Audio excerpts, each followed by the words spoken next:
छलावा। मेरा नाम रमेश है। आज मैं आपको अपने साथ ही घटी हुई एक कहानी बताने जा रहा हूँ। ये कुछ सालों पहले की बात है, जब मैं अपनी बहन, मम्मी, पापा और नाना जी के साथ लोनावला जा रहा था। हमें अपनी दीदी के लिए लड़का देखने जाना था।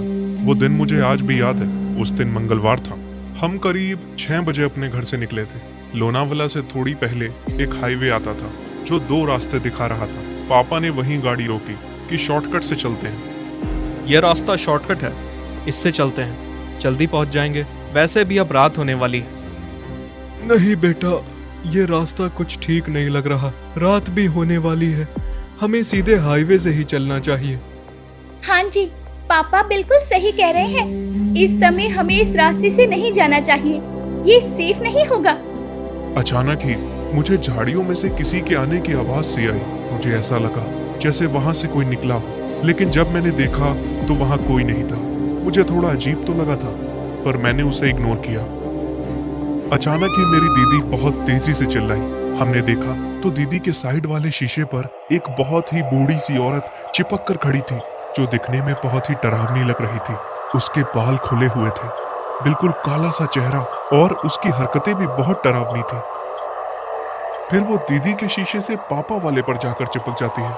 हम सब उसको देखकर बहुत डर रहे थे। पापा ने अपना शीशा खोला और वो डरावनी आवाज में बोली, क्या हुआ? तुम्हारी गाड़ी खराब हो गई है। कहाँ जाना है तुम्हें? हमें लोनावला जाना है, थोड़ा जल्दी जाना है। क्या ये रास्ता ठीक है?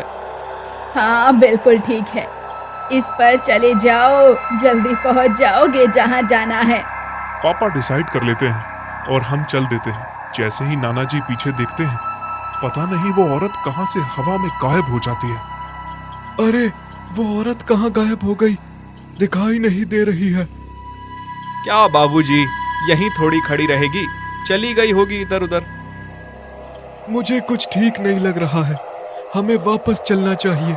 ये रास्ता ठीक नहीं लग रहा है। बाबूजी, आप ऐसे ही टेंशन ले रहे हो।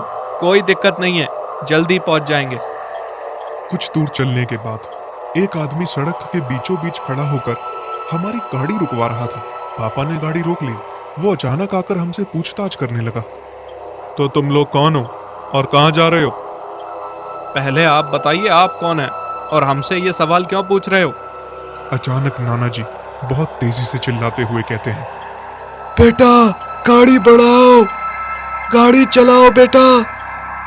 पापा गाड़ी चला लेते हैं और नाना जी से पूछते हैं, क्या हुआ बाबूजी, आपने अचानक गाड़ी चलाने को क्यों कहा? बेटा, वो कोई आत्मा थी। गाड़ी की लाइट से उसका असली चेहरा सामने आ रहा था, जो कि बहुत डरावना था। हम सब बहुत डर जाते हैं। हम सब मिलकर डिसाइड करते हैं कि गाड़ी वापस मोड़ लेंगे, लेकिन हमारी लाख कोशिश करने के बाद हम गाड़ी वापस नहीं ले पा रहे थे। जैसे हमारी गाड़ी को किसी ने पकड़ लिया हो, वापस आ ही नहीं पा रहे थे। थोड़ी दूर जाने के बाद एक खंडर सी जगह आती है।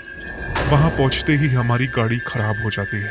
पापा बाहर जाने को कहते हैं, लेकिन हम उन्हें मना करते हैं कि नहीं, आप बाहर मत जाओ, क्योंकि रात भी बहुत थी और अंधेरा भी बहुत हो रहा था। फिर पता नहीं कहां से एक आदमी आया और पूछने लगा, क्या हुआ साहब, गाड़ी खराब हो गई है क्या? मैं एक मैकेनिक हूँ, आप कहो तो कुछ हेल्प करूँ? हाँ, हमारी गाड़ी खराब हो गई है, देखिए प्लीज क्या हुआ है। वो आदमी हमारी गाड़ी देखता है और उसे ठीक कर देता है। पता नहीं कैसे गाड़ी के साथ साथ मोबाइल के नेटवर्क भी आ जाते हैं। अगर आपको ठीक लगे तो मुझे लिफ्ट दे सकते हो, मेरी बाइक खराब हो गई है। हाँ जरूर, तुमने हमारी हेल्प करी है। नहीं, हम ऐसे किसी अनजान को नहीं बैठा सकते अपनी कार में। लेकिन उसने ऐसे समय में हमारी हेल्प करी है, हमें उसे बिठाना चाहिए। वो आदमी जा ही रहा था कि पापा उसे बिठा लेते हैं। कार में बैठकर उस आदमी ने हमें कुछ ऐसा बताया कि मानो हमारी जान ही निकल गई हो। साहब, आप लोग इतनी रात को इस रास्ते पर क्यों आ रहे हो? आपको नहीं पता ये एक छलावा रास्ता है। ना जाने यहाँ कितने छलावे घूमते हैं, अलग अलग रूप बदल कर।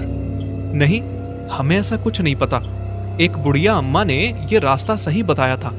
लेकिन जब से एक के बाद एक बुरा ही हो रहा है। साहब, शुरू में ही बोर्ड पर लिखा था, हमें ऐसा कोई बोर्ड नहीं दिखा। ये सब छलावा करते हैं साहब। मुझे लगा आप सबको कोई मजबूरी रही होगी जो आप इस रास्ते पर आए हो। नहीं, हमें कुछ नहीं पता, लेकिन अब हम फंस गए हैं।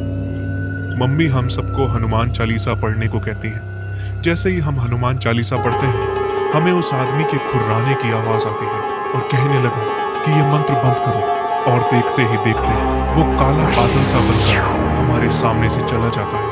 मम्मी हमसे कहती है, मुझे लग ही रहा था जब से ये गाड़ी में बैठा था, पता नहीं अजीब सी घबराहट हो रही थी।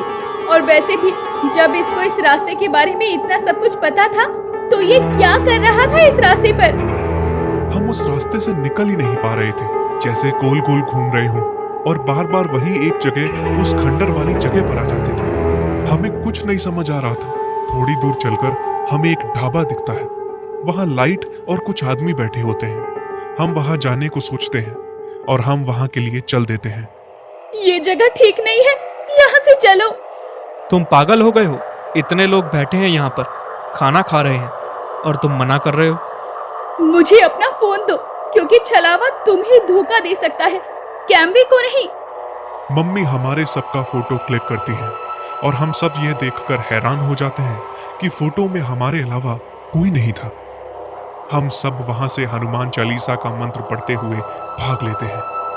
अचानक दीदी की आंखें लाल हो जाती हैं और हमसे कहती हैं कि बंद करो ये मंत्र, और वो थोड़ी देर बाद बेहोश हो जाती है। हम उन्हें पकड़कर गाड़ी में ले आते हैं। अचानक ही हमें वो आदमी मिलता है जिसने हमारी गाड़ी रोकी थी और हमसे पूछताछ कर रहा था। चलो मेरे साथ चलो, अगर अपनी जान बचाना चाहते हो तो। हम नहीं जाएंगे। तुम तो वही आदमी हो जिसका चेहरा डरावना था। हम तुम्हारे साथ नहीं जाएंगे। जी नहीं, मेरा यकीन करो, मैं एक इंसान हूं, कोई छलावा नहीं। जरूर किसी छलावे ने मेरा रूप लेकर आपको डराया होगा। अगर आपको जान बचानी है तो चलो मेरे साथ।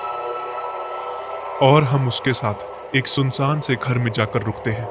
वहां हमने रात बिताई, लेकिन वो रात हमारे जीवन की सबसे डरावनी रात थी, जिसको हम मरते दम तक नहीं भूलेंगे। अब भी मस्तिष्क से वो घटना नहीं जाती, ना ही ये सोच मिटाई जा सकती है कि छलावा भी होता है।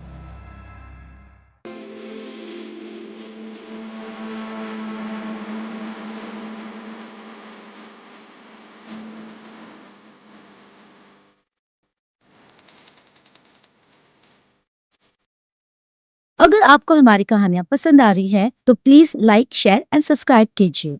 आपका फीडबैक एंड सजेशंस हमारे लिए बहुत कीमती है, इसलिए please leave a comment and bell icon दबाना ना भूलें